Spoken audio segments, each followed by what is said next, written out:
Kids know a good story when they read or hear or watch one, but they can't necessarily pinpoint why. If a story has a lot of action or has awesome, relatable characters, then they know they like it. They just know it happens and that they're hooked by a good story told well.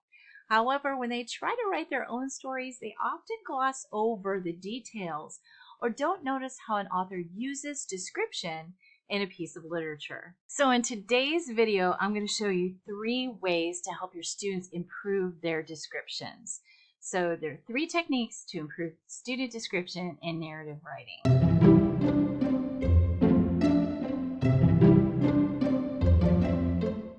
Hey there, thank you so much for clicking on this video. I'm Kathy Harsh. I'm a writing coach and middle school writing teacher. I help you middle school writing teachers with teaching the proven writing tips, tricks, and strategies so that your students can improve their writing while saving you time and frustration.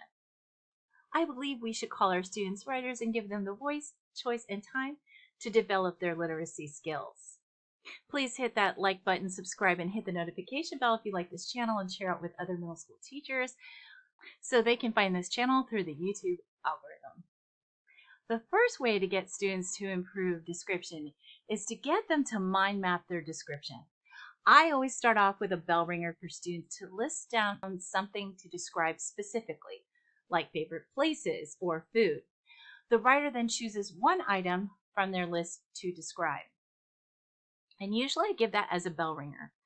For this example, I'm going to use a favorite place. For students, I demonstrate how I would mind map a place. And if you want to know more about mind mapping, check out this video up here. Then I give students a mind map to follow that includes questions like where, when, day or night, how long ago the experience was, and what the place looked like, sounded like, felt like. These first mind maps will usually be pretty superficial with details of objects in a place, but not any action or sensory details for the most part. So the second way I get students to improve description is by showing them how to use a sensory word list to add sensory details. And I give students the sensory details list I have developed that breaks down all the senses down into hundreds of words that describe things using the 5 senses. First, I show students how the sensory word list is organized, and then I demonstrate how I use the word list to add details to my mind map of a place. Then I ask my writers to add 2 sensory words to each object on their maps.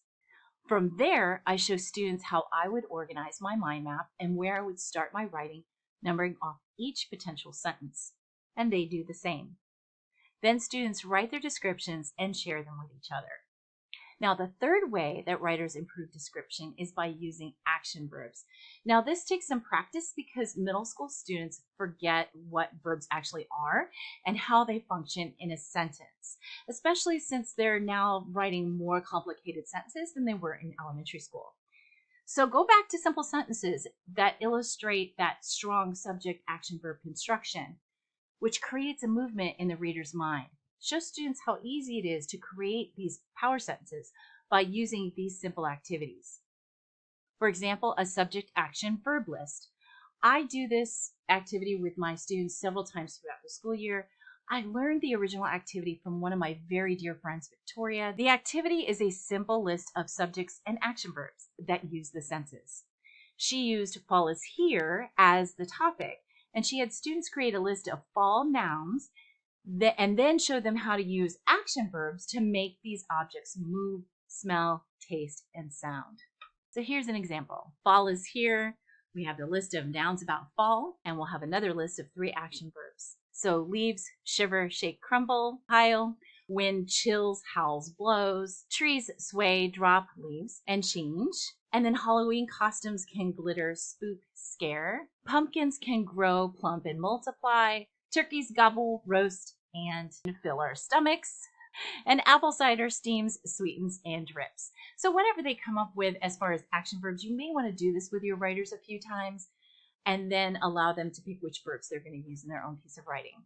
Students then created a poem from their lists, and they could add other words to their action verbs if they wanted to do a complete line. The power of this activity is that students begin to see that inanimate objects can seem to move, make sounds, or create a fragrance or flavor. For example, turkey's roast conjures multiple appeals to the senses: smell, taste, heat, flavor, all from those two simple words, turkey's roast. I have students practice activities similar to this one multiple times throughout the school year. This year, I started with describing a beach because it's the beginning of August when we go back to school, and we all live in Florida. My writers listed 10 things they would see on a beach during their bell ringer, and then during our mini lesson, I helped them list action verbs for each of these things. Next, they wrote a description of a day at the beach. I used a similar activity this past week when my writers described a favorite activity. This time, they listed the verbs first, verbs that would be around that activity, then the nouns. For example, I used cooking as my example. I wrote this really boring example of cooking pizza, and then I wrote down 10 cooking action verbs, and I showed them my revised paragraph, and we discussed why that one was better. A writer I always find quoted over and over again by other writers is Dwight V. Swing, who wrote Techniques of the Selling Writer back in 1965. But it discusses the importance of action verbs and sensory details in writing. He discusses this before he discusses what he is best known for, which is how to create a scene that hooks readers. He defined how a scene should contain a conflict and move a story forward. So he is one of the first people that put forth that how to write like that. All writers, even our middle school writers, can create powerful descriptions through planning, sensory details, and action verbs. The more they practice this in their writing, the better their writing will become. Also, you won't be as bored with writing their meh descriptions that all start to sound the same after a while. Also, by teaching students how to capture a reader's attention, their comprehension improves as they notice how other writers use these descriptive techniques over and over and over again. If you'd like to know more about how to help improve your students' writing skills, teach them the 5 tricks to break writer's block.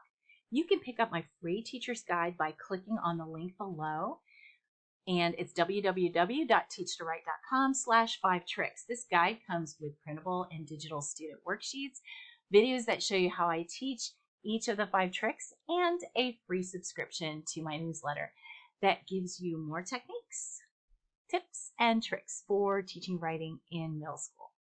To see more about mind mapping that I talk a lot about in this video, click on this video right here. I'll be back next Monday with more tips and tricks for writing in the middle school. Thank you so much for being here and supporting this channel. Have a great week and happy writing.